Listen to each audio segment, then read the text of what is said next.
Albert AWOL, the voice of the jungle, broadcasting on the DVC to all points unknown. If you're within the sound of my voice, you're listening to Welcome Home Podcast on the DVC.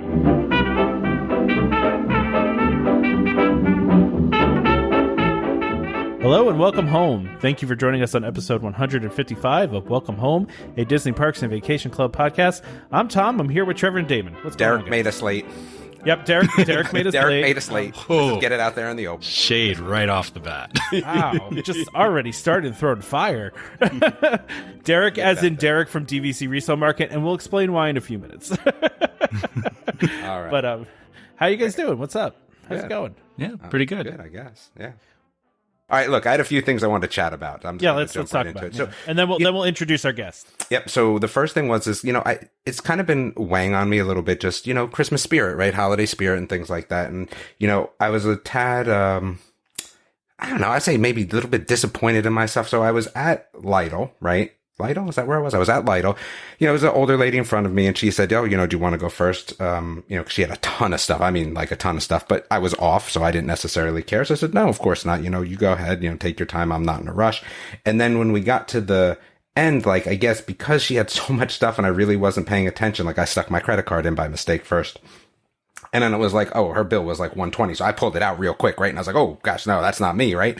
And, I thought about it though, and I felt a little bad about it. And I said, in theory, I should have just paid for her. Actually, when I left the store after, I felt bad. And I just, kind of wanted to get that whole spirit out there. Sometimes there's just missed opportunities. Definitely a missed opportunity for me. I mean, it was expensive, but, why not? And I just feel like as, we get into this season, it should be a lot more about that. Right? That's what we should be dealing with this season. So again, a little bit of a missed opportunity, but, hopefully our listeners, have that holiday spirit.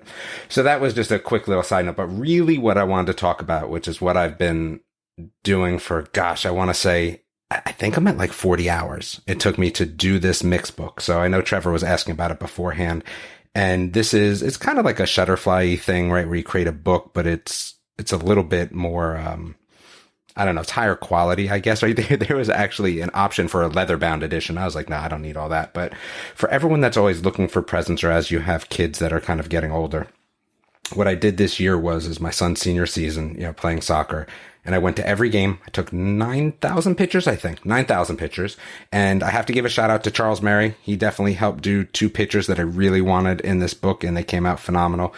He's incredibly talented. Incredibly talented. Yeah. So go check out his stuff.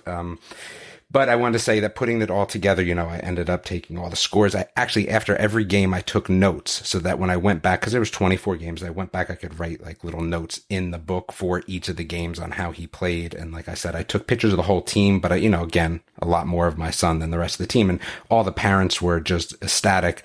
I think after all was said and done, I had about 4,000 pictures of other kids, that came out nice. But anyway, I put this mix book together.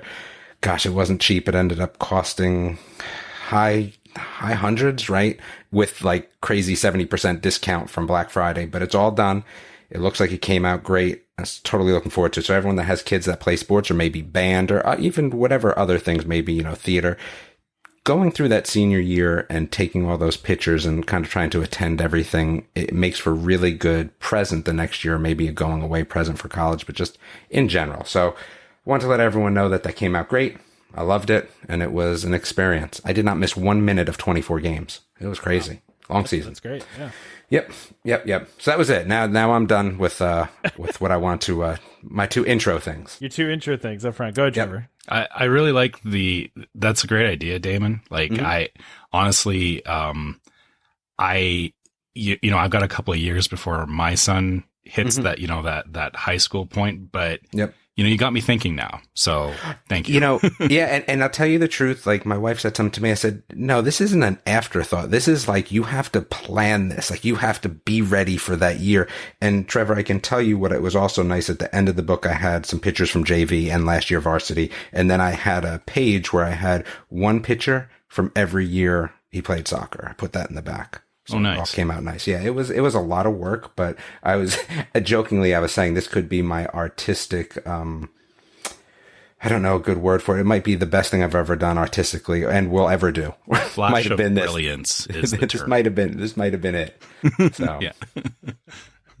That's, it's funny you say that, because I gotten like a really really good gift for like my stepdad last year for Christmas. And it was like the best gift I've ever come up with. Yep. And I was saying this year, I was like, what do I do this year? I can't top what I did last year. I peaked. Oof. Yeah. I peaked. I can't, I don't know what I could do now. Tom, I would tend to agree with you. I feel like outside of this specific book, I felt like I peaked. Now I still have that, the DuckTales sign, but no one's like, that's just like kind of for everybody. So I don't know if that necessarily counts, but I felt like I peaked last year as well. Gift giving was definitely a good year. So in 2020, both of my parents' dogs had passed away, right? So I went and I got a painted like picture of the two dogs for them to have, right? And it was like super emotional for them. They like really loved it. They have it. And so that was what it was. But it's like, how am I going to top that? How am I going to like beat that? So I got a dog pillow for my son this year. A picture of our dog on a pillow. See how that works. Yeah. It is okay that you don't top yourself every year, right? I know. No. I think, yeah, but the thing is, we do the same thing. We every year we're like, well, how do we outdo last year? And, I think there's a point where you have to concede that it's not Every year year's, can't be a home run. Yeah. Yeah, exactly. But sometimes, resetting for something a bit more low key. And I think for us, that's been this year is, last year I felt we did amazing with gifts. And this year I'm not feeling as confident with the stuff that I got for my son and everything. Mm-hmm. So it's, yeah, sometimes I think, you have to just kind of let yourself be okay with it. Because if it's great every year, it just turns into normal. Yeah, exactly. If you keep doing it, then it just becomes expected. And then it's, sometimes it feels almost like you spend all that time and then it's not even acknowledged. I shouldn't say not acknowledged, but yeah, like you just don't feel like it hits as well as it could. Right. Yep. Yeah. I agree. Yeah, I agree. All right. We've let Kerri say too long. Yeah. Let's introduce our guest here. Yeah, so we have Kerri on. Kerri hasn't been on in, I'm trying to remember the last time we had you on, Kerri. It's been a while. It's been a while. It has been, right? And Kerri's from DVC Rental Store, and we wanted to bring Kerri on because Damon and I both recently used DVC Rental Store to rent out some points. So we thought it would be a good time to have Kerri back on and to talk about, the rental store and answer listener questions about it, and also talk about our experience with it, right? So go ahead, Damon. We're going to say something. No, I was just going to say, yeah. I mean, I want to kind of discuss my experience. Yeah. So, Kerri, could you just give us a little introduction of yourself? Because we always have new listeners. So, if you could tell us just a little bit about what you do for DVC Rental and what your background is with Disney and DVC and all that.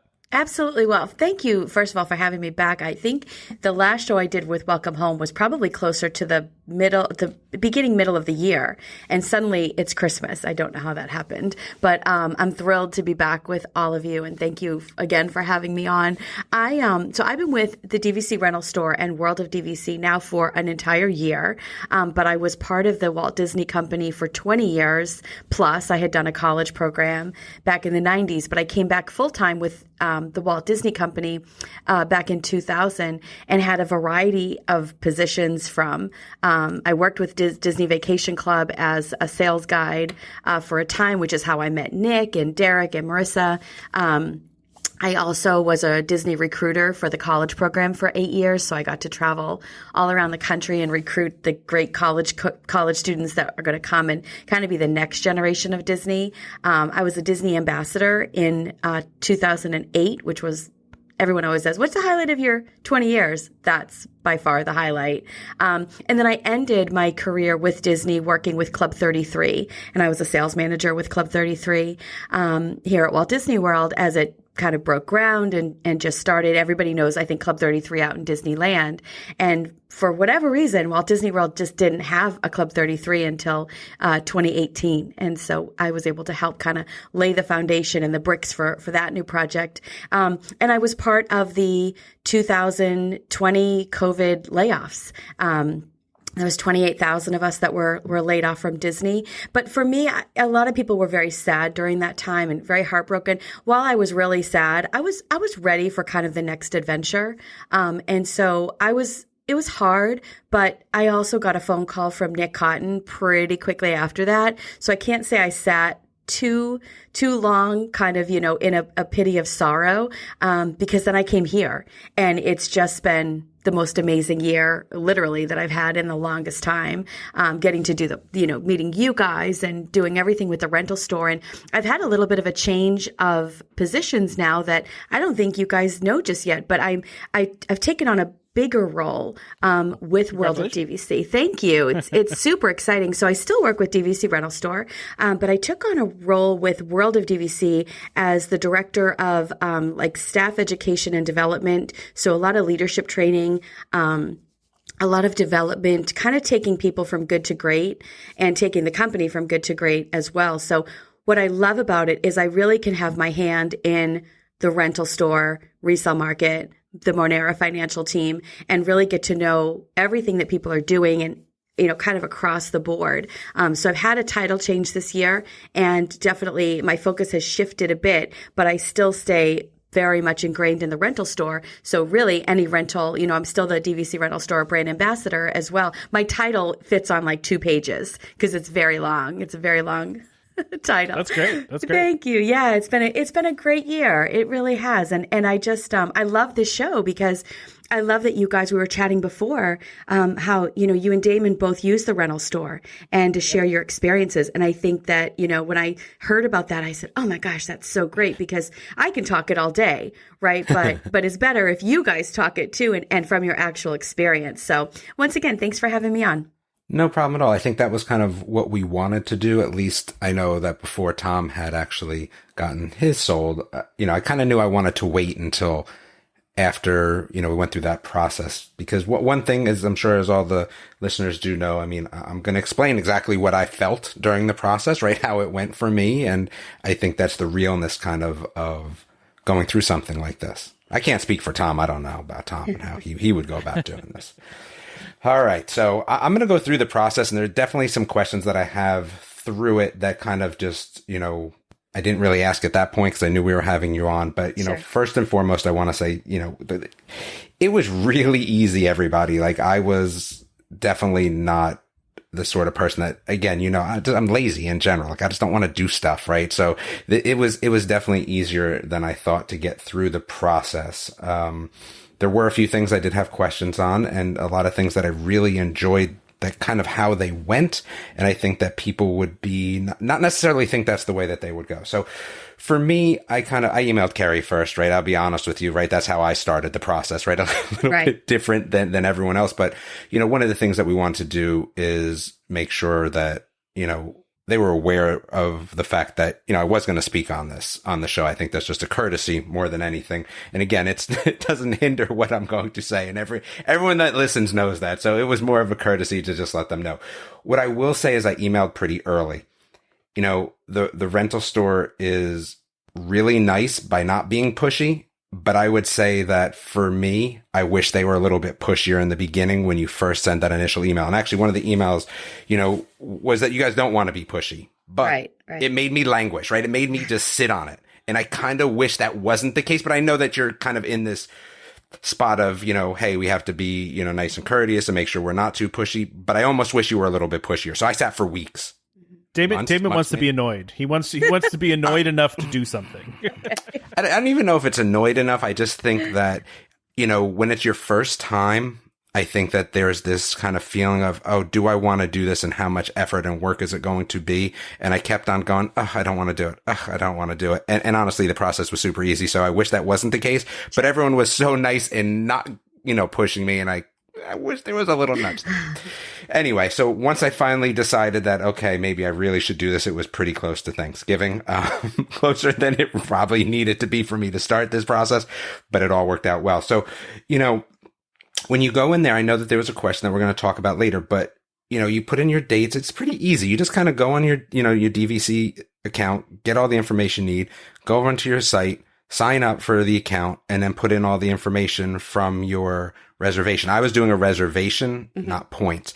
I was also able to put in a price that I thought I wanted at that point per point. Again, I know someone had that question, and we can talk about that later, but I thought that process was, relatively easy. I really didn't have an idea. But I put in a number anyway, because why not? And then the process starts where it gets listed, right? So really at that point, you have to sign up for an account and then get your listing in, right? That's really it to start. And then you wait. Okay. And again, right, I was more nervous because I had started so late. My own fault. Absolutely. Right. I'm not blaming anybody else except myself. Start to get nervous. Then you start to go, okay, what am I going to do? Am I just going to go if it doesn't sell? Like, what am I going to do if it doesn't sell? So I think we kind of went through that in our head. Like, we'll just go. Maybe we won't go to the parks, but okay. So then you get the message, hey, your contract is, in the process of being sold. And I think that's when you have to transfer the reservation to that person's name, right? Right. Yes. Okay. So this is where it was interesting, and I don't necessarily know why or how this all happened, but so we called up, transferred over the names and everything like that. But for some reason that was not, something was wrong, right? Like, so we didn't really know on our end what was wrong, and we got the message back from your team. And again, they work forever. They work weekends, everything like, we're getting messages on the weekend. Yeah. So you get the message back that it's incorrect, and they had looked something up to kind of show us it was incorrect, right?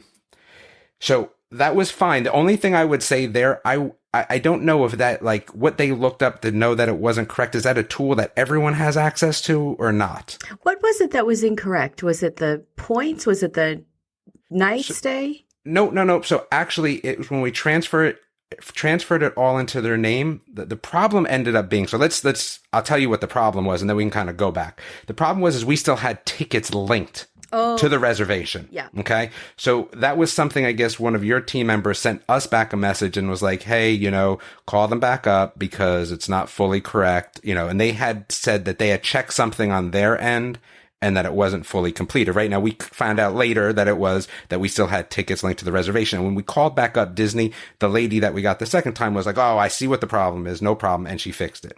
Yeah. The only thing I wish in that process is that either A, there was a way for us to check, right? Or B, I don't think your team would have even have known what the problem was, but like that was just for us was a little like, okay, what's going on sort of part of the process. And again, I don't know what your team used to check, but, from my end, I wish we were able to check that way as well, just to confirm. That's all. Yes. And it sounds like it was MDE, so My Disney Experience. And that's, unless the team from the rental store has that information, which we really 99% of the time don't have that. Absolutely. Yeah, that's what we would check. So it's a great point you bring up, Damon, because there's a lot of variables, right, to going into renting out your points and then from a guest side, renting the points. And it's easy, but I agree. Like the first time it can be a little bit daunting because it's new. It's just like when we all became members, it's like, what am I doing with my points? When do I book? When's my, when's my window? And then once you do it, it kind of like, you're like, okay, we're cooking with some gas now. And so that's one of their kind of checks and balances to say, okay, can we move this reservation over? We have somebody interested. Can we move the reservation over to the Smith family? Oh, no, wait, hold on. We have a red light. We can't do it until we unlink these tickets. And that's the whole MDE. Yep. And we just didn't know what the problem was, right? Like that was the thing. So we went back and again, Disney they were like, oh, we see what the problem is. And they took care of it. No big deal there. And I think I want to make the point here is that as you go through this process, you are definitely not going to deal with the same person. And that's okay because it means that they're faster. And I love that. Like there was not really a time where I was like, I need they were back emailing me quicker than I could do anything on my end. The rental store? Yep. And that was great. And like I said, everyone should be aware that everyone there is great. And you're not going to get one person throughout this process. There's going to be multiple people helping you. And it really makes this a speedier, quicker process because of that. So just it's true. And what I love about the team is they are a small but mighty team. So there's only 2 member relations specialists and then they have a supervisor. So really it's a team of 3 and they are just, but they partner with the reservation the other team, which is the reservation specialist, handling the guest side. And so it's a lot of synergy. It's very synergistic across the aisle there because both teams have to talk and work together to work as the intermediary here. And Gotcha. so I love that. Yeah, it used to be the model that it was one person and that's who you dealt with. But then what happens if that person goes on vacation or needs a day off or something? So to kind of you're not going to get 12 different people. You might get 1, 2, maybe 3 different. And everyone was absolutely phenomenal. So I will say that. So, then the next part of the process, right? So you do all that. It's all taken care of. They thumbs up us on our end. And I would say at this point, I kind of don't know what's happening next, right? And I don't know if that's probably me, right? I'm sure you have a FAQ somewhere on the page, which I didn't look about. I just wish the next step was put in that email that says everything's okay. Hey, this is what you should expect next. Because I think that's where I was like, okay, what am I doing next, right? Like, so I sat for a day. Sat for another day. Now, this was the weekend, so I don't even count Sunday. I sat for Monday, and I was like, all right, well, what's my next step? So then I emailed you guys, immediately got back to us and said, okay, hey, here's the contract you got to sign and fill out. I just, for myself personally, because I'm an antsy person, right? That last email, I would have loved that, right? Hey, expect to wait X amount of days, and you will receive a contract you need to sign. In big, bold letters, because that's, the person that I am, and I need that. So, okay, so cool. So I get the contract signed, send it off. Money comes back. No problem. PayPal, super easy. Loved it. They check in, boom, get the rest of my money. Super easy. Loved it. Experience was great. Like I said, I think that there was some things from my end that maybe I expected. And again, listen, that's just me, right? I'm a different person. I get it, right? I'm that person. So I think that overall, no one should be scared of this process. It's really easy to do at the end of the day. I think it gets even easier the second time, I would say. That would be my guess, right? Yes. Because there's, a lot more to, what to expect. But, again, that is the process that I went through. And I was super happy at the end of the day. I thought it was well done. It felt like it kind of protected me more because I did have some people offer to buy my points outright, and I just didn't want to. Yeah. And I think this felt better. It felt better at the end of the day. I felt more comfortable. I felt like I felt taken care of, I guess, at the end of the day. So I'm so glad. It's definitely helpful because everybody's so busy, and the huge benefit is to let us kind of do the running around. With the guest, with the member, and we take care of it with that agreement. Plus, there's an agreement on both sides. That the guest understands their responsibility, the member understands theirs, and we understand ours. So it's kind of like we're all on the same page to get the result, which is to get money in the hands of our members and to get the experience in the memory of our guests on the res side. Yeah. Perfect. So that was me. Like I said, overall, great. Like, everyone that listens knows. I mean, just tell it like it went for me, and I thought it went well. I'm glad. And I had a similar experience. I listed 2 different reservations, and mine rented out pretty quickly. I think it was maybe a week. The one of them did. Good. The other one is still sitting out there. But like I think I told you before we started recording, The other one is not until February. I'm guessing there are some people, especially for like a one-nighter kind of situation, that probably don't rent out until closer to the date, I would think. But, so I will say it was funny because, one of the emails I found particularly helpful when I did get the reservation done, you guys had sent an email and said, here's all the person's information. Here's what you need to do with member services. You can either chat or you can call. And then so I did the chat and I just copy and pasted, because you guys even suggest to do this, to copy and paste the guest information right into the chat. So that's what I did. I was on the chat for maybe 5 minutes with the DVC person, and it was done. I mean, it was fast. And I also thought to myself though too, I've never done this before where I put a reservation in somebody else's name. I'm thinking to myself, I'm like, is the cast member going to give me a hard time about this, or do they just is it just the common thing and they just don't care? And it was almost like when I was talking to them, like they just were like, oh, we know this is something that happens all the time, Right. So, but no, it was so like what Damon said, it was so simple. The only problem I ran into was not a problem that, you guys, that was your fault. I got my second contract the day that like the whole world went down because Amazon, one of Amazon's servers went down. Yes. And so your Last week, DocuSign right? system was not working, and I think it's because their site was down. Yes. So I was trying to sign the document, and it wasn't coming up, and I was like, "What's going on here?" So, Oh my but it gosh. was but that wasn't your fault. That was the third party you used to sign documents with. That was so. the world's fault in that moment. Everybody was down. Everybody. Yeah. Yes. Yeah, it everybody, is. so. We want it to be such a good experience. And I know I've been asked a time or two, like, from the members' perspective, what happens when the guest checks in? Like, do they have everything that they need? And so I made a reservation as a guest and rented out points back in June for my birthday and thought, I see a Grand Floridian stay. What a great way to spend my birthday weekend at the Grand. And I rented out some points through Rental Store. And when I checked in, it was the same as when I would check in as a member. Oh, welcome home.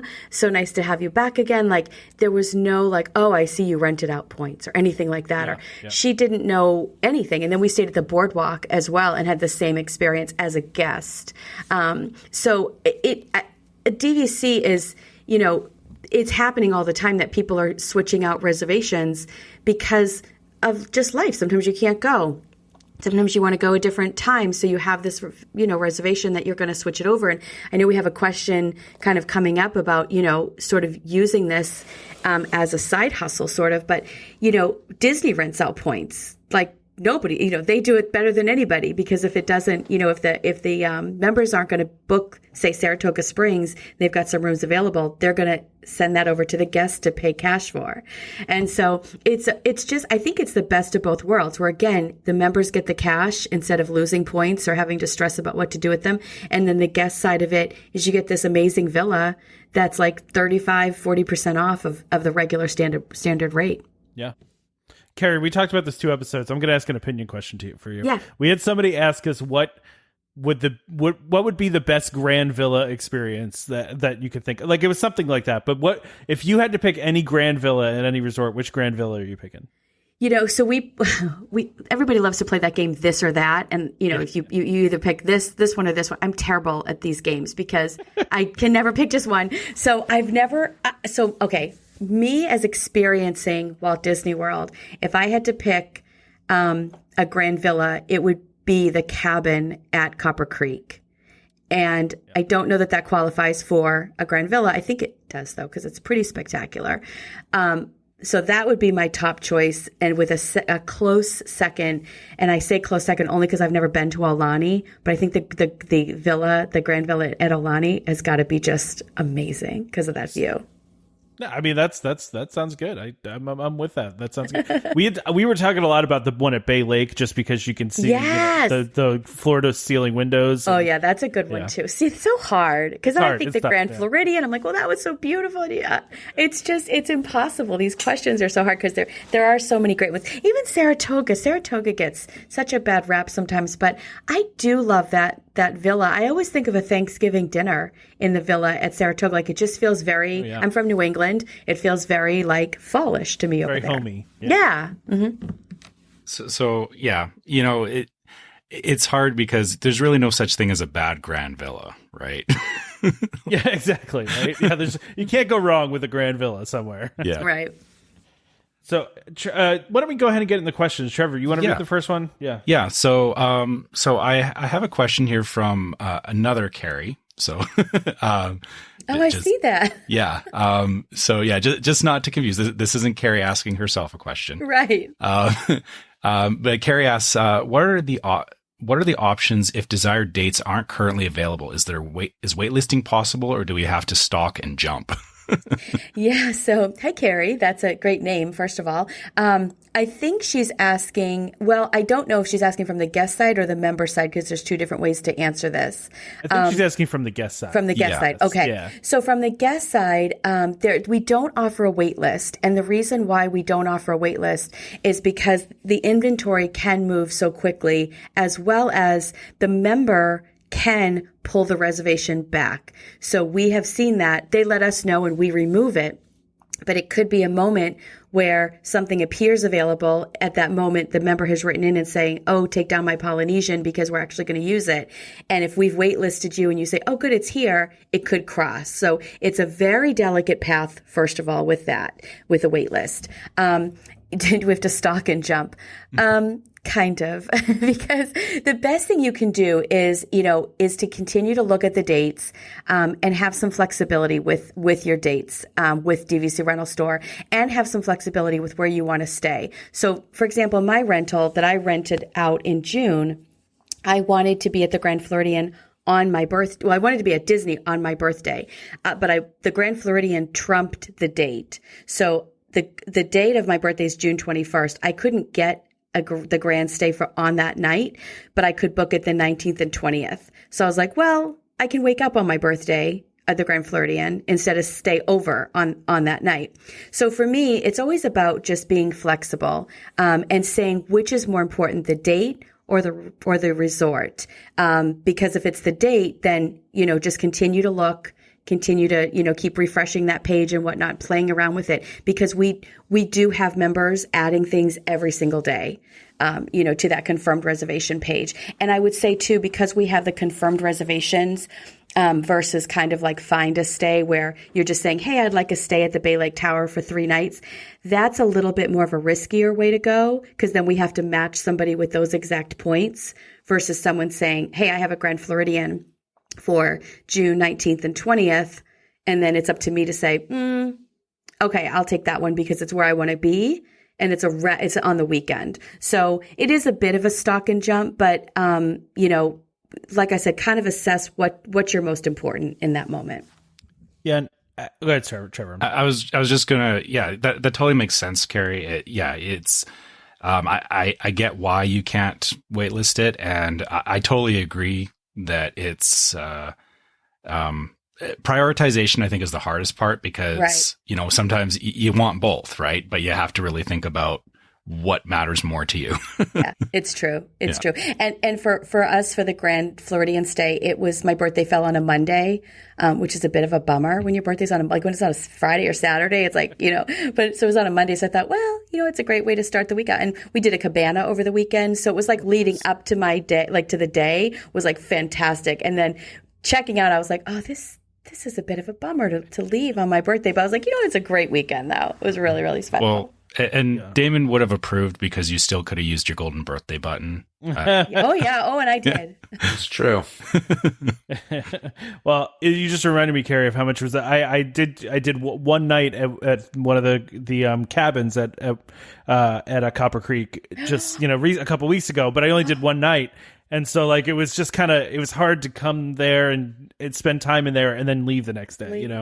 It's just hard. I know.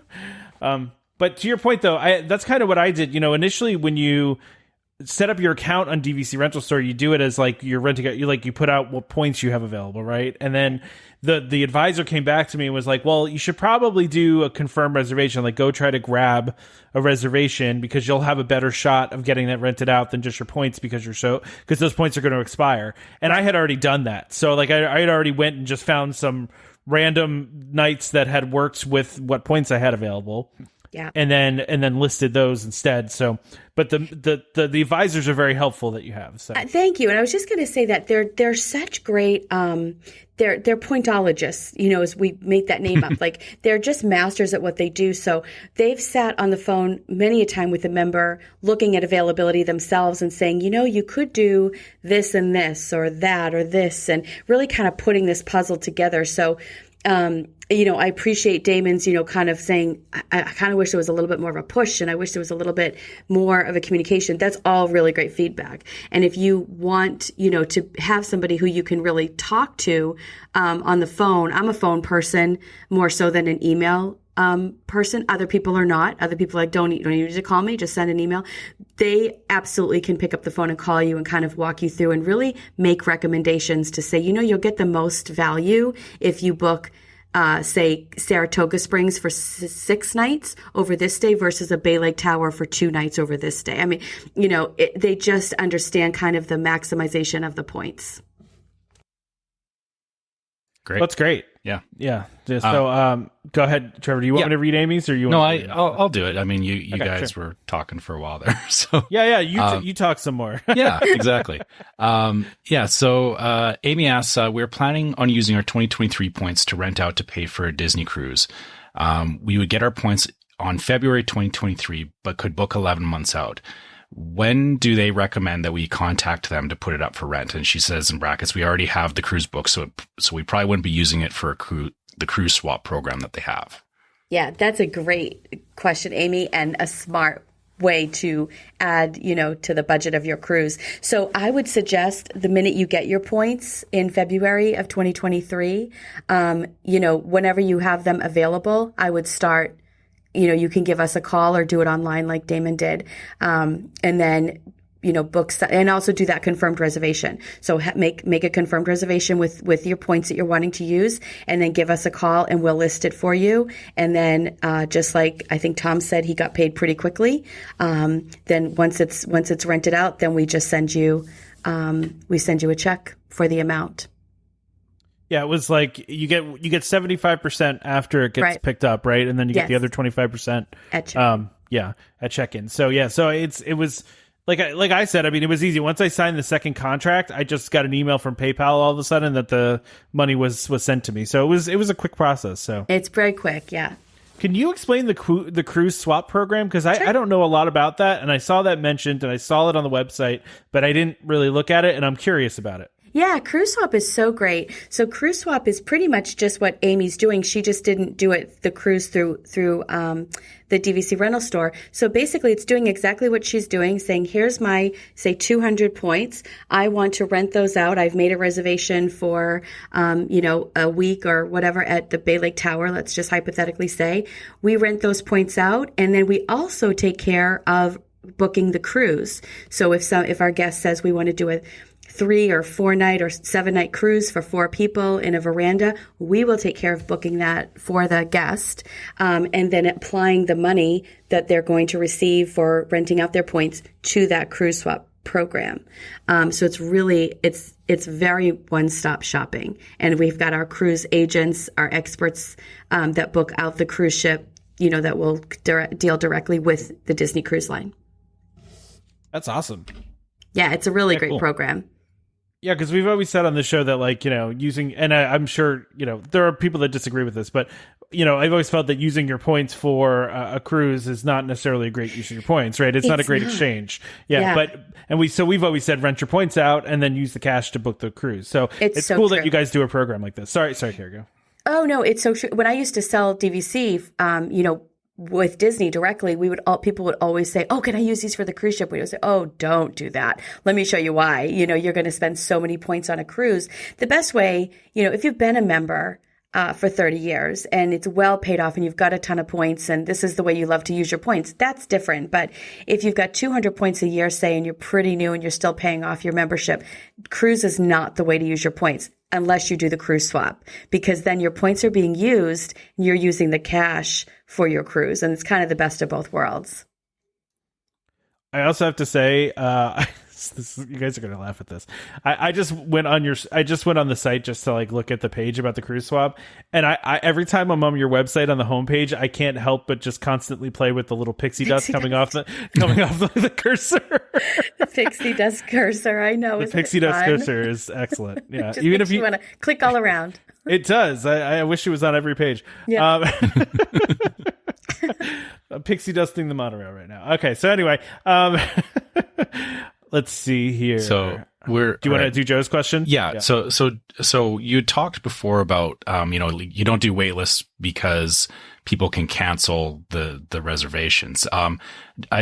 So Joe has a question. I think this is actually the opposite end of that, which is what happens if you rent out points and the person cancels. So I'm assuming you're the one renting out your points. Yes. And somebody, reserves them, but then decides to cancel their rental. Right. So I rent out my points and Derek picks up my points and then Derek cancels.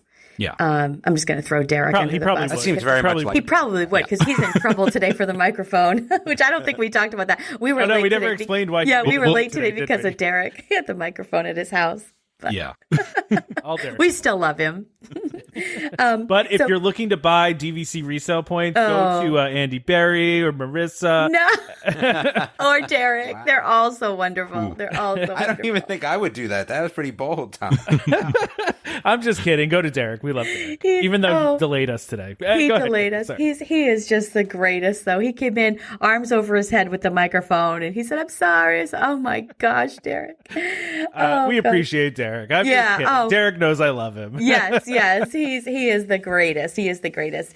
So it is such a great question, because I think that's where, if I could use the word anxiety, like it's like, oh my gosh, if I rent out my points, so what happens? Like the unknown of that anxiety of if someone cancels. So to Tom's point, when you rent out your points and a guest picks them up. So if I rented out my points and Derek says, oh, I like, this stay at Copper Creek for a few nights, I'm going to grab this reservation, because he booked it. We've changed the name. So now all of the paperwork is done behind the scenes. Member Services has changed the name. It's now in Derek's name. I get paid that 75% as the member. If the member does cancel, we will then take that listing and still can put it up on our site to still purchase.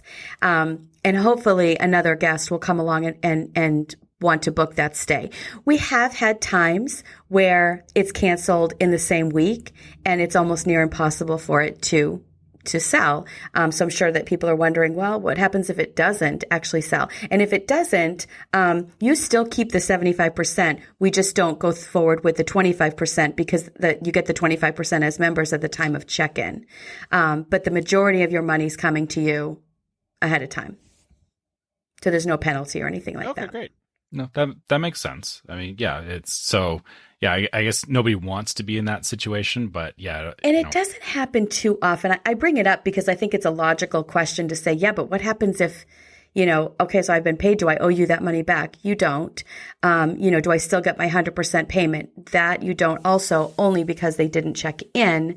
And that room is going to go, on And Kerri, empty. I'm assuming it doesn't happen that often because those people have already paid their money, right? They paid their 75%, right? Exactly. Well, yes. And depending on the time frame, they may have paid 100%. So they may be inside their cancellation policy. So honestly, we don't have that happen very often where somebody does cancel. Yeah. Which is good. No, that's definitely a good thing. Yeah. Mm-hmm. All right. I also wanted to ask you too, just really quickly. This isn't on our question list, but Trevor is in Canada. Can Trevor rent out his points? Do you work with international? We do, folks. Oh, with members. Okay, I wasn't sure. I was just curious, not to ask a question for you, Trevor, but I read that whole part of the page, so I already knew the answer to that. Yeah, Tom. Oh my gosh, do your research, Tom. I know. Okay. Hey, Tom, you should listen to this really great podcast called Welcome Home. The guy editing it is just so, but everyone else is really good. Listen. I'll pull back the curtain a little bit. Sometimes I ask questions that I already know the answer to. All right? To for everyone's information. Right. I already knew the answer to this, but I wanted Kerri to talk about the process for that. Listen, here's the biggest question of the day. How did we get on the drop-down menu for DVC rental, but we're not on the drop-down menu for DVC resale? Do we know that we're not on it for DVC resale? I don't think we are. Remember, Derek said that he would look into that or something, didn't he? Who added us to the drop-down menu? Who do we have to thank for that? To the rental store? Yes. Because it says, where did you hear about us from? And we're in there. Well, that surprises me that you're not on resale then. I could be lying. I didn't think we were, though. He didn't actually look. He's just assuming. I'm just making assumptions, yeah. Yeah, Derek's running around right now delivering microphones to people, so he's busy. But I don't know. I'm surprised then, because if it's on, it would probably be Marissa or Nick who would have added it. I was just super happy to see it when I was doing the points. I was like, wow, this is great. That's awesome. Fancy. Yeah. You don't even have to tell them that you heard about them from us. So you could just select us. It's just great. Select it. Yeah. All right. So what question were we asking? I don't even remember. We're on Jill's question. Yeah. Okay. So Jill says, will they ever consider premium pricing for owners at 8 to 11 months in high demand stays like Grand Californian, Animal Kingdom Villa, Club Level, Grand Floridian, etc.? I find it strange that I get the same price for renting out Grand Cali as I do for renting out Old Key West points. It seems DVC Rental Store or price the Grand Cali reservation much higher to the renter, but I'd get the same as the owner. So yeah. So I guess I'll leave you to decide how much of this you want to answer, Kerri. Yeah, it's a great question, Jill. I hope I can answer the whole thing. So I'm going to go a little bit backwards in her question. So the comment where she says, it seems like we'd get the same price for a higher resort than, like a Grand Cal, then we'd get the same as Old Key West. We do pay the highest in the industry at $16 per point. And Old Key West is going to be paid at a lower rate at $14.50, where Grand Cal is always going to be paid at $16. So there is a difference in that price point of what you're going to receive. So they're not always going to be equal. It also depends, the rooms, depending, of course, on the room size and whatnot, and where the demand is. It depends on where the members are where the guests are kind of scooping up, I guess, the reservations as well. And when the team really looks at like the multiple factors when determining a price, there's an associated cost that's built in for our services. So those are kind of the 3 or 4 things I can say about that. I can see where it might appear that it's all the same across the board, but there's kind of like a gold, silver, and bronze tiered level, where we've got more in the gold is, of course, the Polynesian, Riviera, Grand Floridian, Grand Cal, and then the silver, which is going to be Saratoga, Old Key West, and then that's all in that 7 to 11 months. And then the bronze is going to be 0 to 7, and that's all resorts. And that's going to, yeah. I had all sorts of questions about this one. Yeah. Right? So it's a lengthy question, but it's good, Jill. It's a good question. I think it's a great question. But so when I went to put in my reservation, there was a box that asked how much I wanted per point, right? So I was able to do that. I also didn't, even though I was under the 7 months because it was a holiday, I actually got more, right? There was all sorts of things. So it's not like you guys just have this book of these 2 things and we stamp it and we move on. Right. I mean, they came back, again, like I said, I got more money because it was over Thanksgiving at a 2-bedroom, right? So your team is looking at all that. At least that's how I felt. And the fact that you're allowed to kind of put a number in, right? I mean, gosh, that was nice too. So I don't know. I think that there's a lot. Plus, for me, I look at it like this. A reservation at Saratoga is going to be less points for the same room than a reservation somewhere else. So you're already building that in a little bit, I feel like. Correct. And DVC Rental Store does something that I was never used to, and I'm still not a year in, and that's negotiate with a guest or a member. At Disney, it is what it is. If it's $500 a night, it's $500. No one's going to go back and say, okay, I'll take $450. And I remember someone saying that, like, well, will the guests take this? And I thought, we can negotiate that? What? That is a brand new world to me. And so to Tom's point, if in that little box, if you say, hey, I'd kind of like this because it's over Thanksgiving. That was Damon's point. Oh, Damon's point. I have to make sure I get my proper credit. So sorry, Damon. Oh my gosh. Between Derek and I, we won't be invited back now. Sorry. Damon's excellent. Your error is still less egregious than Derek. Okay, yeah. That's true. Absolutely. I was on time. But yeah, so it's, put in answer that question how you want, and let us kind of have the conversation with you as well. We have to have a guideline as far as, what we will price for, our standards and whatnot. We do pay, like I said, the highest in the industry. Nobody pays $16 a point, to start with. So it's a great point, but it's not always even, where an Old Key West is being paid out the same as, say, the Grand Californian is. There's going to be a little bit of a difference. That makes sense. All right, we just got a couple more questions here. Trevor, you want to read another one? So I'm trying to figure out Sarah's question because I don't know what this acronym means. I think it's a Facebook group, right? Yes. Yeah. Okay, I didn't know what this was either. I was confused by this, so. Okay, so that's because you guys don't actually go in the group and read stuff. I can't help that. So I happen to know what it was. So so Sarah says she has an EFEO question. What is that acronym? It's ear for each other. Ear for okay, all right. And she says, I have heard of this. I just didn't know that there was an acronym for it. Yeah. Yeah. Okay. Okay. Yeah. So she says she's dying to know how you and the other co-founders came up with it, and if if they ever guessed, it would take off like it did. Oh, Sarah's question's so sweet. She said, can we ask her those? So yes, EFEO, it sounds like a UFO, like in outer space, right? But it's not. It's a Facebook group, ear for each other. So like here for each other, but the acronym is EAR, like Mickey Ear, ear for each other. And it started, one of my best friends and I, Maxine, we worked for Disney, and she was a Disney fairy tale wedding planner on Disney Cruise Line and working back office. And I was working for Club 33. This was a year ago, this past August. And our mutual best friend, Amy, was furloughed from Disney. And she was just heartbroken, as most people were. I stayed on. I was never furloughed. I was laid off eventually, but I was never furloughed. And Maxine was never furloughed. So we were working this whole time, and we had received this email from the company that said, the furlough will be indefinite. We don't have a decision date on what's going to happen. And it was a sad moment for, I think, the cast members, because they had been on furlough since about April. And so I had called Maxine and I said, I know she's heartbroken. Before I call Amy, and find out how she's doing, how can we help her? What can we do? And Amy makes the world's best carrot cake. If you like carrot cake, this is literally the world's best. And it's handmade. It's from scratch. It's a family recipe. It's to die for. And then her cream cheese frosting, you just want to take a bath in. It's so delicious. And so she makes this carrot cake that she would bring to all the events and the Christmas parties and the birthday parties and whatnot.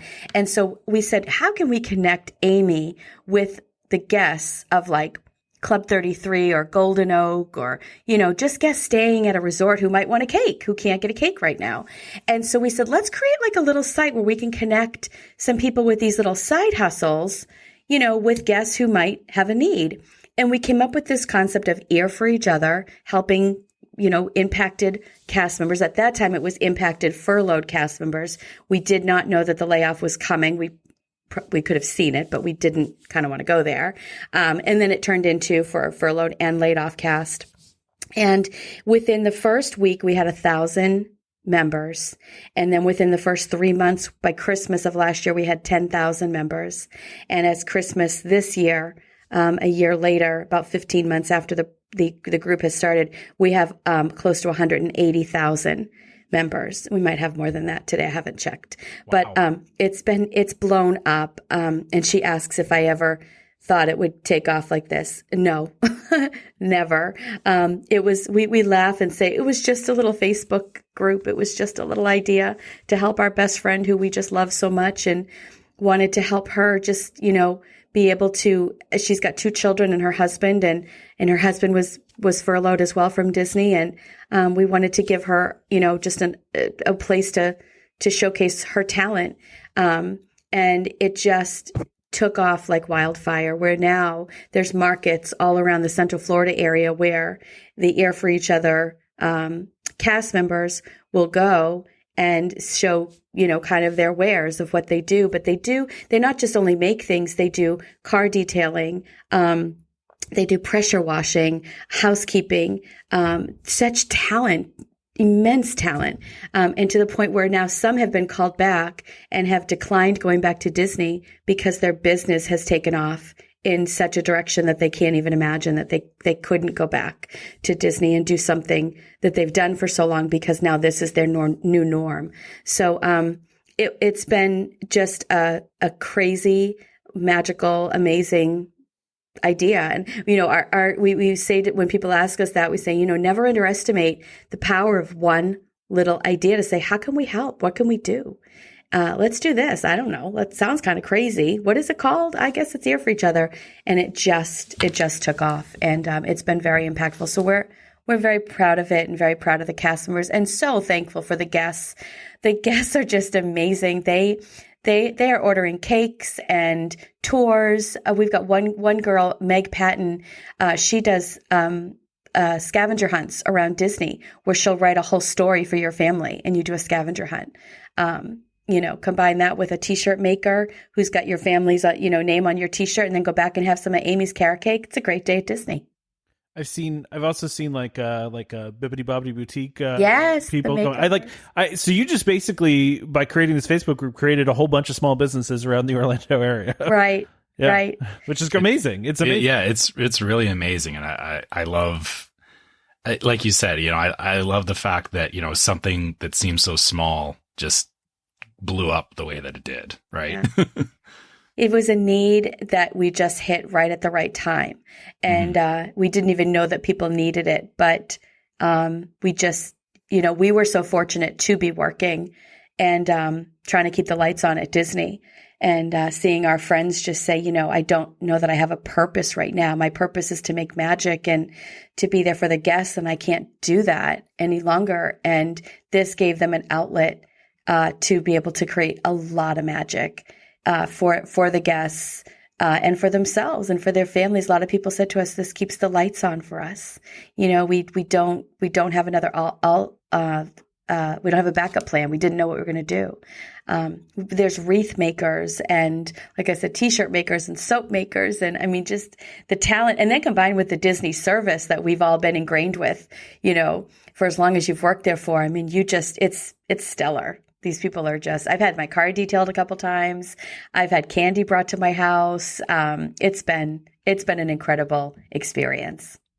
Well, and I think there's a certain amount of like credibility that those cast members get too, right? Because it's not like you're not ordering this cake from a random person. You're ordering it from somebody that was a cast member that, maybe did work like that at the park, or, it just feels a little more trustworthy than just, some random person from the internet. So it's so true. Guests have even said too, dining is a big thing to come by right now at Disney, right? There's a lot of dining that's hard to get. And, so now you have these great villas with this, if you have a 1-bedroom, you've got a nice kitchen and a nice table, and, they'll deliver groceries. There's a Chef Caleb. Oh my gosh. He recreates the Ohana meal. And he is in high demand. I bet. Chef Caleb, he is phenomenal. And he'll come right to the room and prepare everything. If you're local here in Orlando, he'll go to your house. He is just phenomenal. Rhonda's Roundup, she does shopping. So if you want to, have ears put in your room, or a T-shirt, or, you went home and you said, "Oh gosh, I forgot to get the photo album." She'll run and get it and ship it to you. Just so much creativity that literally blow us away every single day. We're like, I never even thought of doing that. Somebody else is doing it. It's just so great. That's awesome. Yeah. I feel like that kind of doubles down. Damon was talking about Christmas spirit earlier. This is kind of that next level too, right? Like, this time of year is, even more, like you say, reaching out to these people, getting things that you wouldn't normally think about to happen, through something like this. I think that's awesome. It shaped, it reminds me, of the power and the importance of community. And, DVC, I don't know that there's a stronger, more amazing community than Disney, and then add DVC into that of what we all love about Disney and the commonality that we all have together. And then with this is the cast member community mixing and mingling so personally with the guests. And I think that's what, at the end of the day, I love, is that the guests have really gotten to know so many cast members, where there's friendships formed and memories made, and just that power of community, that love of Disney, that love of service, that love of making magic and experiencing the magic. It's a very like mushy gushy feeling, but I'm a mushy gushy person, so it works for me. But I know some people are like, okay, too much feelings, too many feelings. I'm like, that's what, this world is so heavy sometimes and so hard. And to see a community like this one with Welcome Home and DVC and Disney and Ear for each other, it's like, it's where you want to be. It's happy. It's happiness. Totally. Who doesn't want to be happy and eat good carrot cake? I mean, come on. Yeah, I kind of want some now. Yeah, I can. You're making me hungry for cake. I know, me too. So, all right, I'm going so Dan has a question here. And so speaking of side hustles. Yeah. Yeah. This question is like perfectly placed. Good. Yeah. Dan says, will they give an open and honest opinion on people who have a side hustle of renting out points? So, yeah. Yeah. It's such a great question. when I came to DVC Rental Store, I thought, are we okay to do that? We're okay to do this, right? Like rent out points. Is that okay to do? Because I used to work for Disney Vacation Club. And I'll go back to my point I made earlier. Nobody rents out more points than Disney because of that kind of breakage. So when you have that Saratoga Springs or wherever, Bay Lake Tower, Aulani, you're in a certain time frame, the rooms aren't selling, Disney's going to take it and move it, keep it for points, but they're going to move it also to the cash option. And then a guest who's a non-member is going to essentially rent out those points from Disney, and they're paying Disney cash. So it's an honest and open and honest opinion. People are doing it. And there's nothing wrong with it. It's a great way for guests to try before they buy. First of all, if you want to buy, direct through Disney, which I still have a lot of friends who work directly through Disney, or if you want to do something with resale, and buy a resale contract, it's a great way to try before you buy. And then we have other guests who say, I'm not going to ever buy a Disney Vacation Club contract. I like renting out the points because it gives us the villa, but we go to Disney once every 3 years. We're not the every year person. We don't want to buy it to rent it out either. Like we just kind of like to do it this way. So there's nothing wrong with it. Disney does it better than anybody. All right.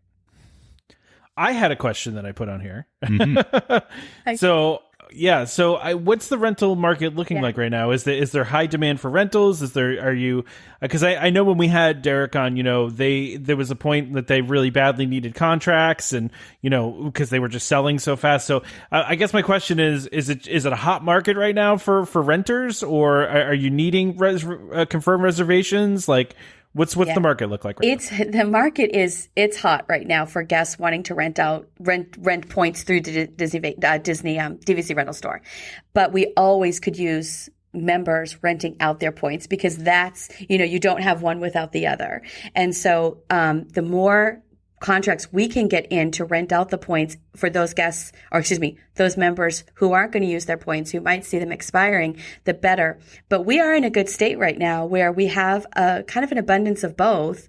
Both channels are doing really well. I'd say on the guest side, there's so much demand for that villa, and that's where we've got to keep that pipeline of the members, renting out the points coming in. So because you're going to get some cash back, to apply it to the holidays, it's a little quick in for the holidays, but if you want to apply it to the holidays or apply it to a cruise or apply it, to a future vacation, down the road or whatever you've got going on, it is a great way, to do this. From the guest side, I can tell you the pipeline it's overflowing. Guests are coming here by the droves. They are wanting to rent out points. A lot of them are trying before they buy, and then a lot of them are that guests that say, I'll never buy a contract. I just want to stay in the villas and then, kind of do my thing. But Disney, it's not slowing down, and we have not slowed down.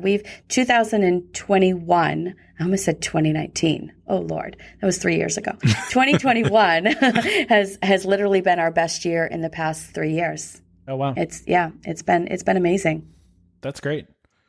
And I don't think any interview with anybody would be complete without a ridiculous question from our listener Dan, because he always likes. I mean, I don't know. Were you on the one where he was asking about dishwasher? I don't think so. Loading? No, I don't think I was. That was Derek and Marissa, I think. Yeah. But Dan wants to know what's the most eggnog you can drink in a day. I'm gonna answer this really quick because I don't like eggnog, so I'm out on this one. This is a hard question, actually. So I don't like eggnog either, Dan. And Tom, but can I switch it to some rum chata? Some little cinnamon rum chata with a little fireball in it. That is right. Now I can't drink a lot of that because, that's not a good look. But, I'm not an eggnog person. I'm more of a sparkly drinker, like a Prosecco, or a white wine, or I'll do an extra dirty martini. But during the holidays, I usually like a rum chata. Either just straight or with a little bit of ice and some cinnamon in it. I never thought to add Fireball to rum chata. That sounds delicious. I kind of want to do that now. Oh yeah, it tastes like, remember the Fireball candy? Like yeah. It's like that times 10. It's so good. It's dangerously good. Yeah. Well, Put it in a nice little martini glass with a little candy cane. It's so festive. Oh my gosh, it's beautiful. That sounds great. All right. Well, we really appreciate you coming on again, Kerri. I think that was all the questions we had for you. Unless Damon or Trevor, if you guys have any additional questions or, No, I'm good, I think.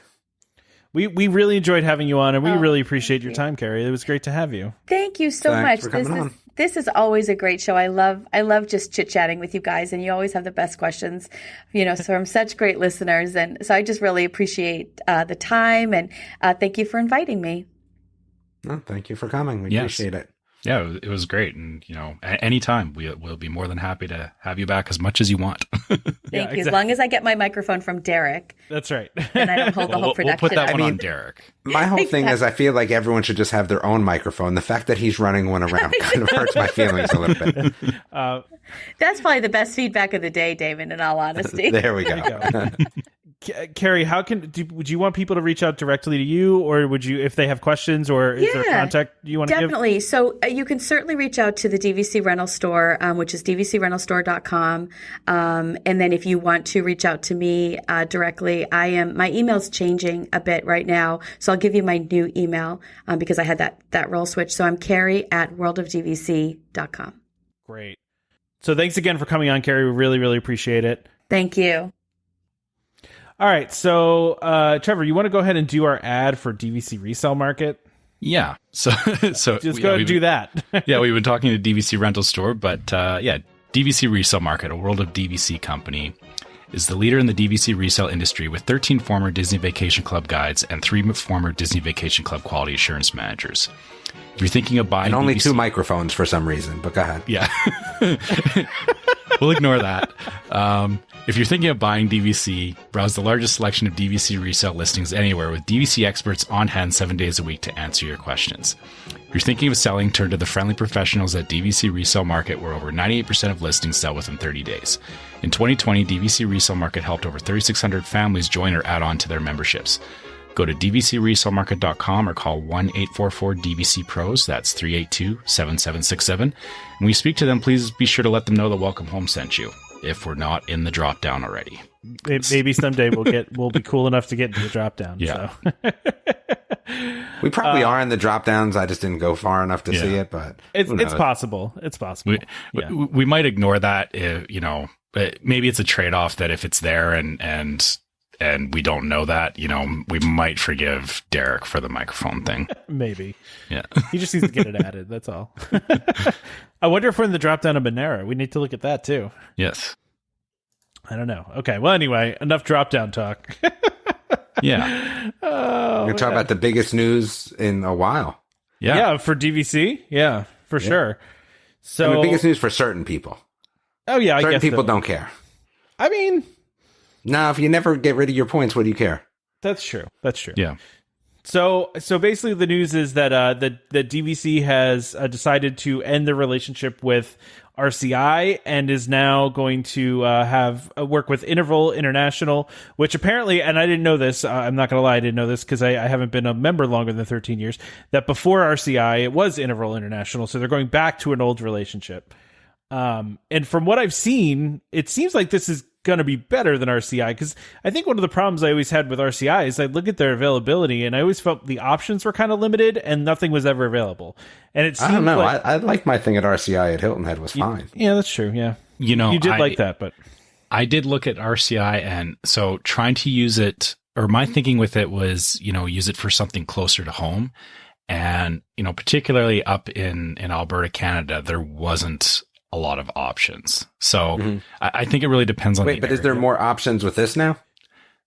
Or did you not do your research, Trevor? It's funny you said that, Damon, because I actually looked in Trevor's area. I was looking on their website. Trevor, you got Tom doing research for you. I like that. Yeah, no, I actually looked in Trevor's area just out of curiosity, and there was a bunch of mountain lodges available on Interval. So yeah, there was some interesting places. So there was a bunch. There was Wait, can we all go up and visit Trevor then? That's why I was looking. I want to go visit Trevor. I want to go up in the mountains. Well, we decided that we're going to fly Trevor down to Charlotte. The question is that while Chris came out to our Charlotte meeting, which was absolutely wonderful to meet Chris, it was a fun time. we would say that if Trevor was coming, we would hope more people would come. I mean, I get you don't want to see me and Tom, but if Trevor comes like to Charlotte, people got to come in from a little bit further out. You're putting pressure on me now. and Trevor, all we can do is eat at Optimus Hall the whole time. We're not allowed to go anywhere else to eat. I think I'll be down with that based on what Tom described about it. Yeah, I think absolutely. I can do that. Yep. But yeah. So to the point about Interval International, like I said, I had to look at RCI and I found like 3 places nearby. If there's more options through Interval, that right there definitely makes a big difference. The other thing to keep in mind, I read this in some of the groups, is people said, 13 years ago they were with Interval and they had this kind of the same problem that they're having with RCI right now, is that people were looking at it and they weren't seeing a ton of options. But I'm noticing here, like reading through the details, Interval was actually acquired by Marriott Vacations Worldwide back in 2018. So anyone questioning, is this going to be the same experience that it was 13 years ago? No, because it's a different company. Like if they've been bought by Marriott, they've obviously got, Marriott's a pretty big chain around the world. So I would expect there's going to be more options. There should be if you're dealing with Marriott. Well, yeah, and they say right here that, resort brands Marriott, Hyatt, Vistana, which I'm not familiar with, Starwood, and Ritz-Carlton we're going to have access to as part of this. So yeah, so I think this is all around. This is just a positive from what I see. Like I'm not planning to use RCI or Interval anytime soon, but this is like Damon said, it doesn't matter to people who aren't going to use their points this way, or at least in the short term. But ask me again in a couple of years, and I may be looking at this because I may hit a point where, I don't necessarily want to use my points for going down to Florida. It may be that I just want to, go out to the mountains or something like that. So more is definitely better, in my opinion. Oh yeah, for sure. I saw a couple people post on Facebook, and this is anecdotal. Like this is not, information that I have for sure, but I saw some people say that, like even 10 years ago that Interval had like double the amount of resorts that RCI did. So, this says they have 3,200 resorts in 80 countries. So that's pretty, that's a lot of resorts. So that's a pretty good access to a lot of different things. So I do think that this is a positive change from what I can tell. And I'm not going to tell you that I'm the expert on Interval, but, it looks like it's a pretty positive change. And then also, the other thing they said too is that there's an expanded portfolio here too, with resorts offered by Marriott, Sheraton, Hyatt, and Westin too. So there's going to be a lot more options basically if you want to use your points somewhere else. So. Oh, hey. So, okay. Sorry. I literally just went on their website and, so did you look at the resorts by you? Cause there's some really nice looking lodges by you. And actually, so literally the second one on the list, it's a resort called Blackstone Mountain Lodge. Yeah. I've actually stayed there like 5 or 6 times now because it's in Canmore and I really like it. So it's like, perfect. Like that's what you want, right? Yeah. If that's on the list, that's what I want. And yeah, there's a lot of the Canmore resorts, which, I shouldn't even say this, but anybody wanting to go to Banff, you actually want to stay in Canmore because the Banff resorts are generally really expensive for what you're getting, and Canmore's like 10 minutes away. Anyway, yeah, I actually noticed that they all seem to be in the same general area, the resorts that are part of this. So like, and that's the area that you're talking about. But they looked really nice from what I saw. Oh, they're wonderful. Like I said, we like staying out there a couple of times a year, and yeah, honestly, all of them, and you look at them, you say, hey, these look a lot like Wilderness Lodge. Yeah, that's pretty much, I think, where the aesthetic of Wilderness Lodge came from, was like these mountain resorts. Yeah. I have to say, though, I did see, and I'm going to try to find it really quick because it made me laugh, and I actually meant to send it to you guys when I saw it. There, if you look in the Orlando area, there's a resort that looks like it's straight out of like the 70s, like just in this inventory. Oh, really? And it was I'm like, really, who is staying here? because it was. Oh man, I see if I can find it really quickly. Maybe here, I want that 70s. Yeah, maybe you want a 70s vibe, right? Yeah. Maybe that's what you're looking for. Oh wait, yeah, Lago Vista at Buenaventure Lakes. Oh my god, I'm just gonna send you the link for this because it just is making me laugh. But anyway, so yeah, I mean, there looks like there's some good options in here. Some not so great options, but that's how RCI was too. So I'm just laughing at this place. It's just really funny. Anyway. Wow. Yeah. Yeah. You see what I'm talking about? I mean, yeah. It's not great. Oh my gosh. Yeah. This looks like a motel we stayed in back in like the 80s. It does. It looks like a motel. It looks like a not great motel. That's what it looks like. But listen, you're going to get some properties like that in the mix of the nicer things. So this is not a criticism overall. I just, when I was browsing the website, I stumbled upon that one and it was making me laugh. So the resorts in Canmore are the trade-off. There you go. Yeah, those resorts look amazing. They really do. I mean, if I were going to travel up there, I would go check that out. Honestly, that whole area is fantastic. Like, it's nice. You can just sit out there for days and just enjoy the mountains and all that stuff. So yeah, I'm happy that just having even a quick look at Interval, this is way better than what I saw with RCI. Like, just right off the bat, I can't see why this wouldn't be a good move for Disney. Yeah, I agree. And I mean, especially with being, associated with Marriott Vacations Worldwide. I mean, that's a big one. So I think that's really good. All right. So the other thing I have on here are 2022 EPCOT International Festival of the Arts booth. The booth lineup has been announced. So we've got booth lineup here. All right. No. I mean, we don't have dishes yet. I'm sure we'll talk about it when we have full menus, right? So I'm actually going to be here for this. I just realized that. Yeah. Go. Are you going to give us a run by run of everything as you eat it on Instagram? Yeah, I got to do that. Oh God, you're going to make me use Instagram. This is why I have my wife do it on Facebook too. This is why my wife always does it, because I don't know how to use Instagram. So yeah, that's not going to work for me. My wife doesn't know how to use Instagram, so. Get your son to do it. He's a teenager, right? He does. I don't know if I want my son posting to the podcast. It might not be a good idea. Yeah. But yeah, you are going to be there for this, so you're going to get to enjoy some, a lot. Yeah. So here's the interesting thing is that we're already looking at sit down like Space 220 and everything. So I'll have to figure out how to work this in. I might actually have a couple of days at EPCOT. It's not going to be cheap though. Oh, I know. I'm well aware. Yeah. Trevor, this was my problem though too, because I wanted to go to Space 220, but I also wanted to eat like around the worlds, right? Mm-hmm. So that's why I ended up doing lunch for Space 220, like as early of a lunch as I possibly could. So I had like the rest of the day, because I'll tell you the thing with Space 220. What? Go ahead. That's still a lot of food though, I feel like.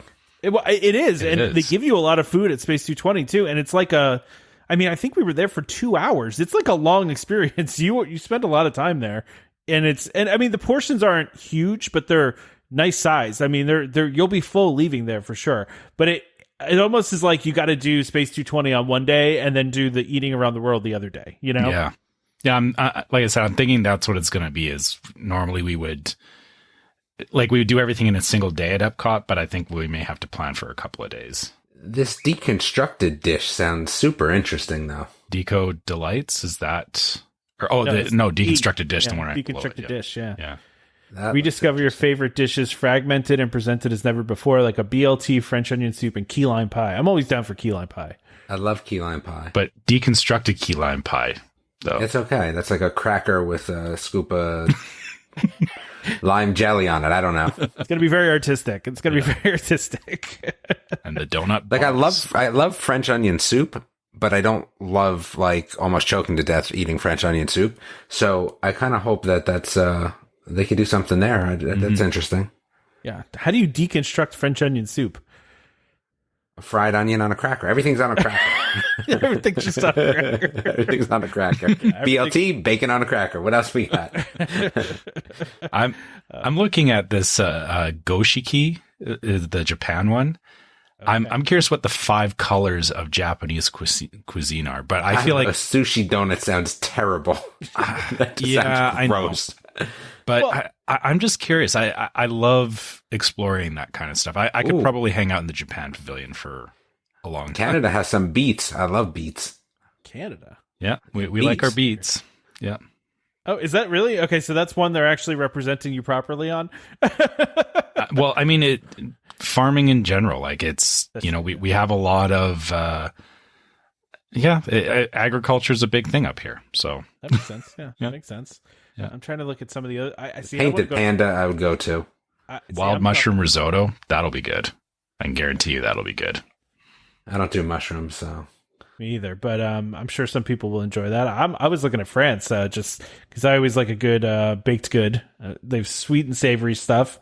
We've got some wine, you know. I don't really love that, like a black winter truffle croissant. No, thank you. Well, I'm not doing the truffle either. Warm brie. Warm brie might not be bad. We had a whole big block of brie, and then my dog ate it all. But this is just ate all the brie. This is brie in a bread bowl, so it's going to be like it'll be like a soup or something. Yeah, my dog turned into like a super ninja dog now. Like there is nothing you can put anywhere that just doesn't get eaten. It doesn't even matter what it is. Like she ate a tomato. Who eats a tomato? What dog eats a tomato? Like why are you eating a tomato? Mission Impossible dog. That's for sure. Gets everything. She's just big enough that like she just puts her feet up on the counter and just counter surfs like a superstar, man. You just immediately made me think back to Anchorman, where he's talking about, you know, you ate an entire wheel of cheese. He's talking to his dog. You remember that? Yeah. So anyway, I mean, what about Italy? I'm down with Italy. Nah, I feel like that's just regular food. Like it's just like, okay, you want some ravioli? Different stuff. Yeah. What about Germany? Some wild boar? What is it? Cassoulet? No. How do you say that? I like how you skipped over China. China's the best. China, I would say, is the best one. Char siu pork buns. I love pork buns. They're General Tso's chicken. Bubble tea.